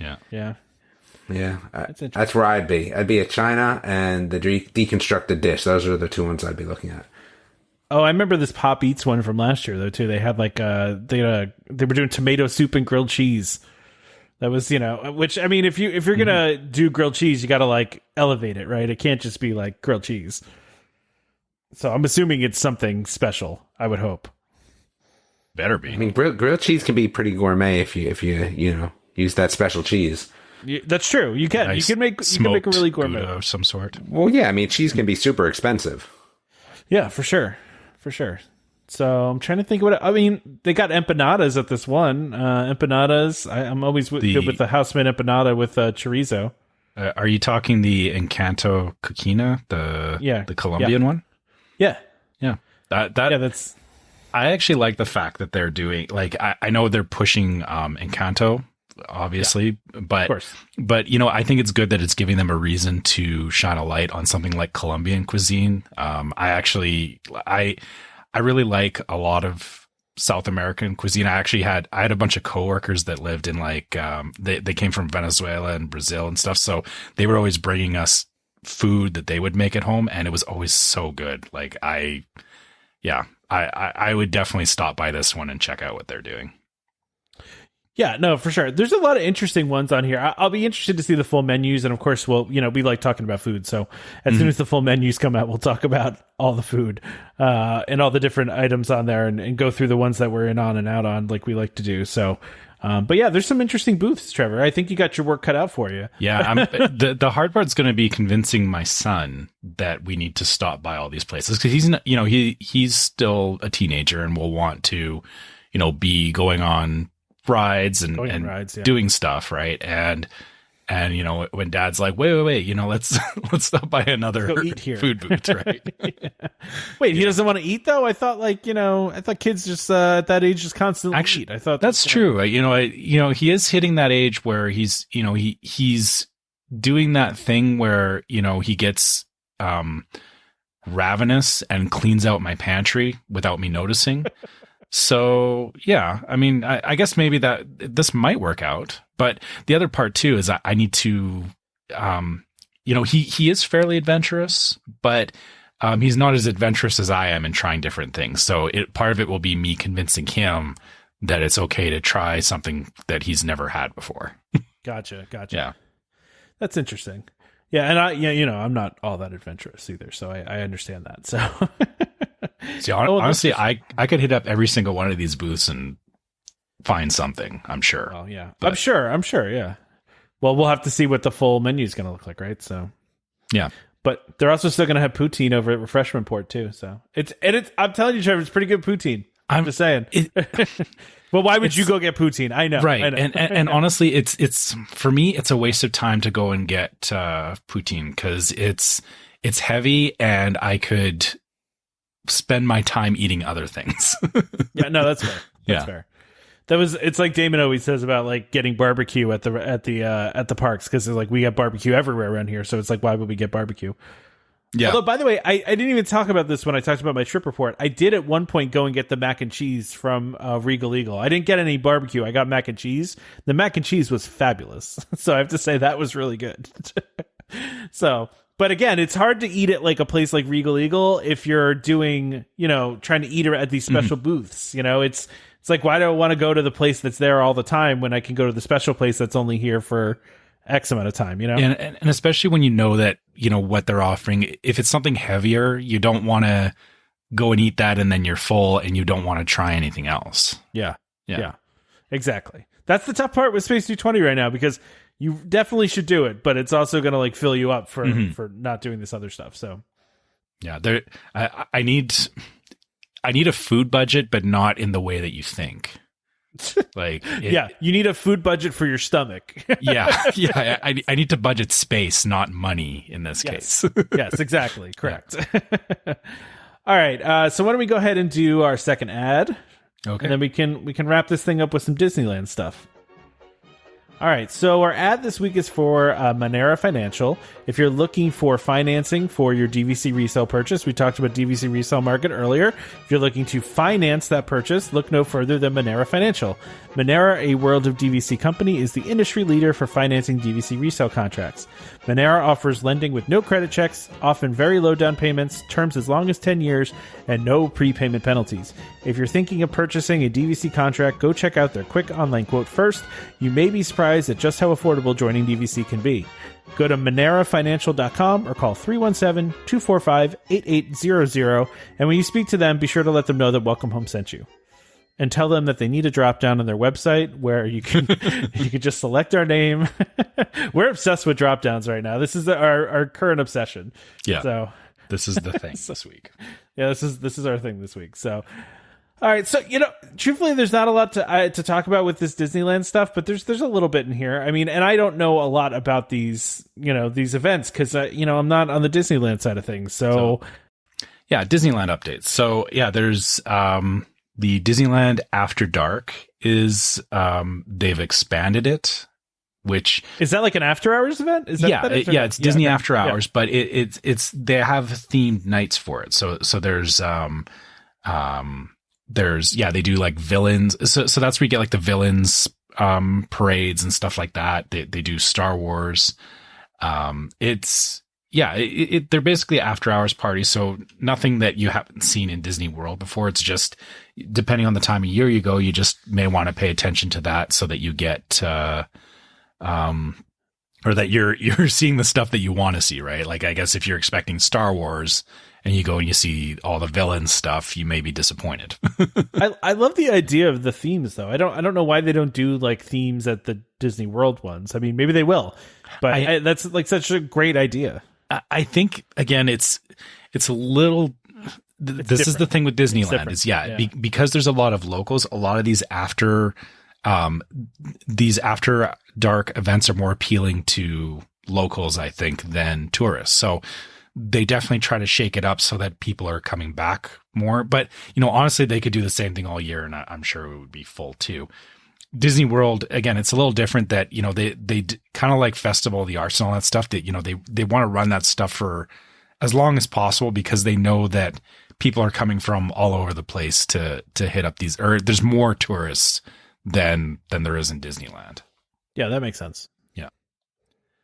I just love the idea of the theme nights. I think that's cool. You know? Yeah, totally. But the only thing I don't like about that is, kind of the same problem that I had with Moonlight Magic, where it was like, I would love to go to this particular event at this time, but if I can't make it, it's, you feel, you get that fear of missing out. Oh, yeah. Well, because like it's, you're exactly right with the Moonlight Magics, because there was, the two of the times that we went and they had Moonlight Magic, it was at one of the water parks, and we just don't do water parks. So it was like, okay, well, why, this is great, but why are we going to go do a Moonlight Magic event at a water park that we wouldn't have gone to anyway? So like it's almost like it just whatever works with your trip, Yeah. So anyway, good. But yeah, like I said, I think it, it's great. There are obviously more signs of things going back to normal because they are expanding it. And yeah, so I don't think there's much else to talk about there. Disney Genie is now at the Disneyland Resort as of this week. Didn't have a great first day. No, it did not. I definitely saw some static about it in some of the Facebook groups that it was having issues with there was some delay on booking stuff, and then people were having issues canceling, and they had to go to guest services to cancel lightning lanes that they had booked, which it seemed like no one could access anything that day. It was just kind of down. Yeah, which you know what, that kind of stuff happens, but at the same time it's funny because everybody expected that to happen at Disney World, and it didn't. It ran like pretty much perfectly the first day, and then at Disneyland it kind of crashed. And I feel it's a matter of, on the back end, people, they try to size resources. So like you'll have like, I'm guessing they probably have a server farm, like something hosted in Amazon Web Services or something like that. And they probably looked at it and went, oh, for Disney World, we allocated this many resources. And they probably figured that because Disneyland is technically half the size of Disney World, or less than half the size, that they didn't have to allocate it as much. But, lo and behold, people still use it just as much. Well, it's interesting, though, too, at Disneyland, because it's like, I feel like the learning curve is less for the Disneyland guests, because it's essentially Max Pass. It's not all that different from Max Pass. Yeah. Right? And they already had that. And so they already kind of understand how the system works, right? Like they get it already. It's a little different, right? But mostly the same. Yeah. The biggest annoyance I saw too was that people were saying, you would go to book it. And yeah, again, it was all these technical things where with Max Pass, it was very easy. You go in, you could book, you could change reservations. With the Lightning Lane, you couldn't do that. It was, you would book it, and then you couldn't go back and modify it afterwards. You actually had to cancel the reservation and redo it, which, felt far more risky than just modifying it. Yeah, no, that makes sense. But yeah, seems like it was a little bit of a mess on the first day. And listen, I understand how that stuff works, right? It's a lot of times when you launch a new service with technology involved, stuff can break, right? So, and that's what like I said, that's what everyone was expecting to happen at Disney World, and it just didn't happen. It was a smooth first day, and unfortunately, it happened at Disneyland. But from all reports I saw, the second day everything was fine, so they fixed whatever issue, and then it was fine after that. So. Yeah. But I mean, with that AWS thing we were talking about the other day, that affected Disney too, where I was reading in Disney World, everything was down basically because they're all hosted in AWS. Yeah. But to be fair, like everything was down. So that's the problem with these, bit on the technical side, everyone's moving to cloud infrastructure is what it's called. That's what AWS is. And, that's the problem, is that it's kind of a single point of failure, and that if the whole service is down, well, too bad.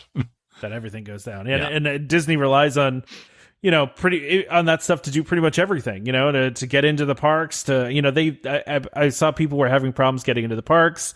Genie was down, like the app was down, everything was down. So that just makes it a little challenging, but it wasn't really their fault. There's only so much you can do, right? So. Exactly.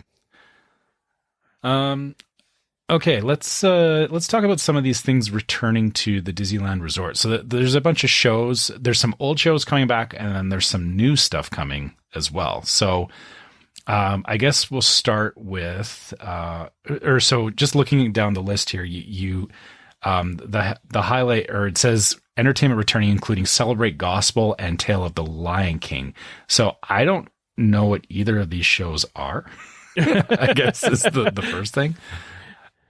Well, so this one says that the Lion King one just had debuted at 2019 at California Adventure. So, okay. But yeah, I guess the interesting thing about this one is that this is taking over. So it's not coming back to California Adventure. It's actually coming to the Fantasyland Theater in Disneyland, which was formerly Mickey and the Magical Map. Okay. So it's actually replacing, because I know they ended Mickey and the Magical Map, so this is what's replacing it. Yeah, which is that's okay, but that means that theater will be used. It's for anyone that's been there. It's basically there's a theater like right next to the entrance of Toontown. So this would be it's a good place to go if you need somewhere to just sit for a while, and it's kind of like at the back of the park. We've gone and watched Mickey and the Magical Map, and then it's good. You have a break there, and then you can actually get on the railroad right there as well if you want to get out of that area without having to fight your way all the way back through Fantasyland and everything. Yeah Makes sense. So but it's so that's replacing. This is a new show, or not a new show, but an existing show replacing an old show. And then Celebrate Gospel. Again, I have no idea what this is. Sorry. Yeah, I don't know either. It seems like a show celebrating gospel music. So yeah. Then Main Street Electrical Parade. Yep. So Main Street Electrical Parade is coming back, which is fantastic. Like I know it'd be more fantastic if it was at Disney World, but yeah, true. But the interesting thing is that they chose Main Street Electrical Parade instead of Paint the Night, which that kind of it makes me think a little bit more about the rumor that we were talking about with Paint the Night coming to Disney World. That it makes me lean a little bit more that way, that it is possible. Well, there's also Magic Happens though too. Like that was like a pretty new when the parks had shut down. That parade. I mean, my daughter watches that parade on YouTube like every day, several times a day, and it's a fantastic parade. But they haven't announced anything about that one coming back at all. Yeah, and that was their daytime parade and the nighttime parade too. I mean, it was they did both for that. So I wonder what's going on with that parade, because I had to laugh because Disney just won a theme park award for best parade for the Magic Happens parade, and it's not even running. Nobody knows when it's going to come back. So I don't know. Yeah, interesting. I'm still leaning towards Paint the Night, but that's me. Well, it's funny because just when I just Googled this right now, and I just see an article on Inside the Magic saying Disney finally speaks on Magic Happens return. So let me see here really quickly. Okay. Disneyland said it may return at a later time as part of the phase reopening. So that's just a nonsense answer. Yeah, we're still thinking about it. That's what that means. Yeah, but I mean, listen, that parade is amazing. I wish that parade would. I almost wish that parade would come to Disney World a little more than I would wish that electrical light parade, Main Street Electrical Parade will come back. It's an amazing parade, and I think it would be great in Disney World. I don't think it needs to be Disneyland only. It's a great parade. So yeah, no, I know what you mean though about Paint the Night. So yeah. Anyway, so also keeping in the nighttime shows, so they've got Fantasmic and World of Color slated to come back. So Fantasmic would be in Disneyland Park, World of Color would be in California Adventure. Fantasmic's a little different in Disneyland for anyone that hasn't been there. Imagine, or the actual area where you watch Fantasmic is on Rivers of America. So the stage for Fantasmic is actually on Tom Sawyer's Island. Yeah. So that's great though. Weird to me, but it's awesome. Seriously, you need to get to Disneyland and you need to watch it, because it's it's really cool, and they actually do make use of so they have the Mark Twain boat that goes around rivers of America, but then they also have the Columbia, which is it looks like a pirate ship basically, and they actually use that during Fantasmic as well. So you've cool. So you've got like Peter Pan and Hook fighting on the ship, which is it's very different from the one in Disney World. Yeah, I'm sure. Yeah. Yeah. Well, because that one is a gigantic stadium at Disney World. So. Yeah. Yeah. So that's great that that's coming back. World of Color again.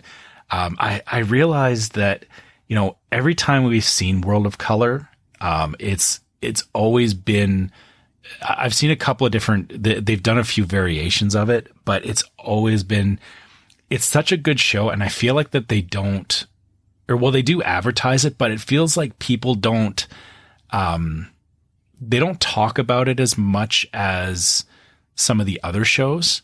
Okay. But I feel like it's so, like, in the moment, I can't even describe it. It's a really good show, but it's really underrated, I think.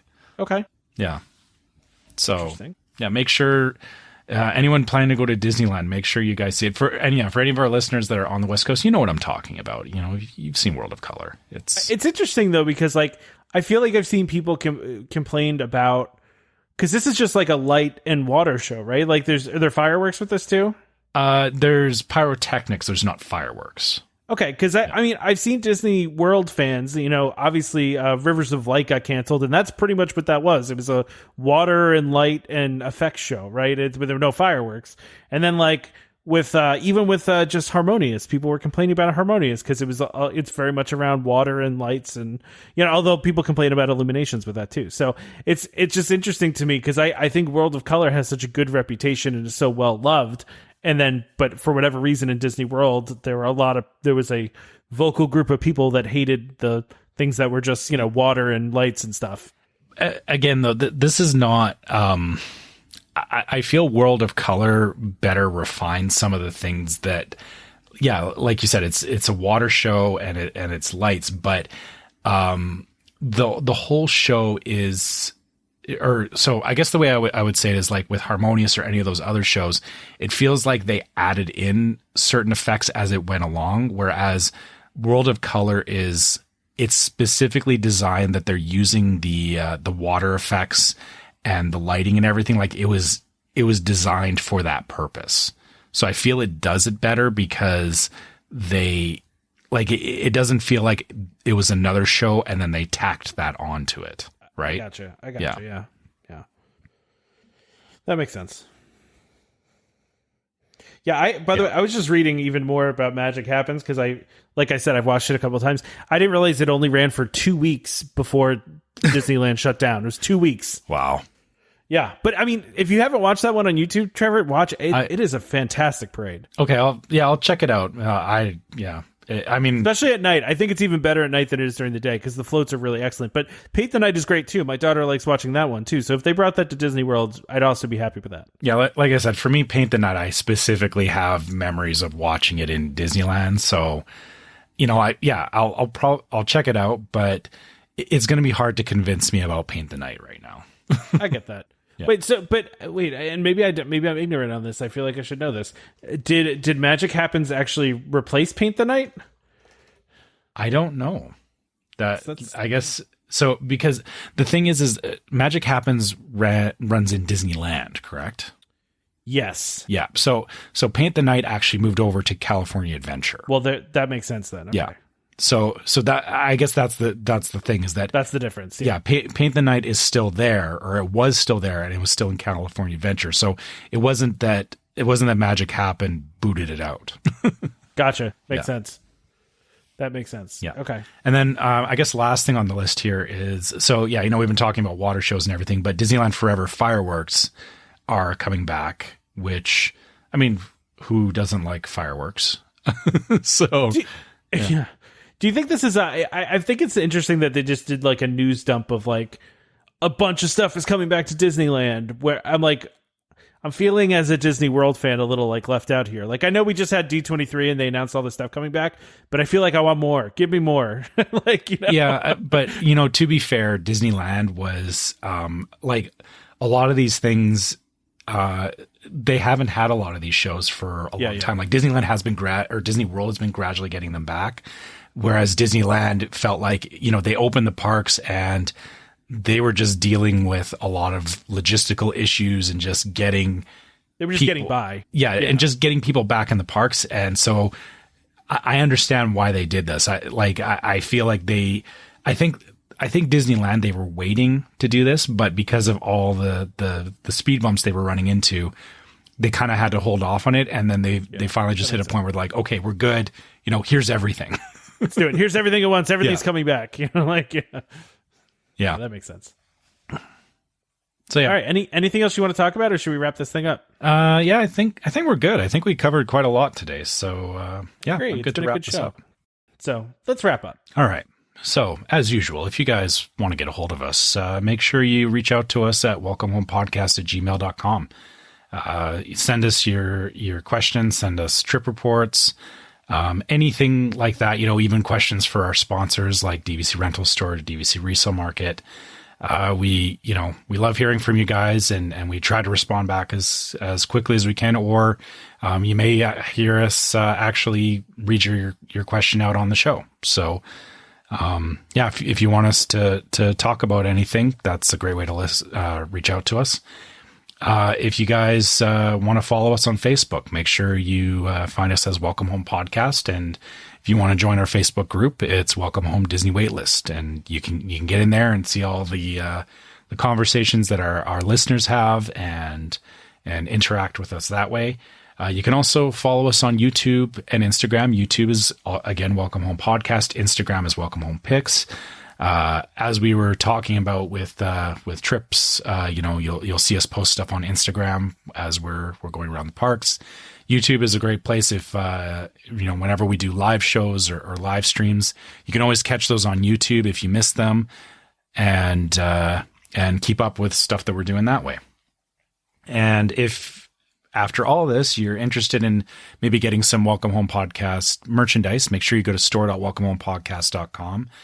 Check out all the cool stuff we got on there. There's you can get masks, you can get tumblers, t-shirts, all kinds of great stuff. There's a holiday sale going on right now too. Yes, actually, on the store. Yeah, if you want to get some stuff on sale for the holidays, make sure you guys go check it out. And if you want something a little different, make sure you guys go check out our Patreon, patreon.com/welcomehomepod. There's Patreon exclusive merchandise there. So for the different tiers, it's specific merchandise you can get. And subscribing to Patreon also gets you access to our Discord server, which has it's a more direct we have more direct conversations on there with our fans. It's a lot more chatter, and you also get things like access to the show notes. So make sure you guys check that out. And exclusive merch, as I think you said, right? Yes. So, The Patreon logo stuff is available only on Patreon. Yep, that's right. Yep. And last but not least, if you guys want to leave us a review on iTunes, please do so. Even if you're listening through another service provider, if you could leave us a review, it definitely helps the podcast because those reviews help other people see the podcast. We also like the feedback. 5 stars is better than 1 star, but we'll take anything. Tom wants to see the numbers go up, so if you can leave us a 5-star review, that would be cool. And it'd be a great Christmas gift to me this year. It would. Talking about the holiday spirit, give me a 5-star review. That's my Christmas gift for you. Exactly. Yeah. That's how you make Tom's. It's like the Grinch. His heart will grow 3 sizes if you leave him a 5-star review. Yeah, please do that. Yeah, do that. So, And also, don't forget to subscribe to Welcome Home Podcast so you can be reminded every time we release a new episode. You can find us on Apple Podcasts, Google Podcasts, Amazon Music, TuneIn, Stitcher, Spotify, just about any podcast app out there that you can find. You can find us. Just search for Welcome Home. Look for the one that says Disney DVC.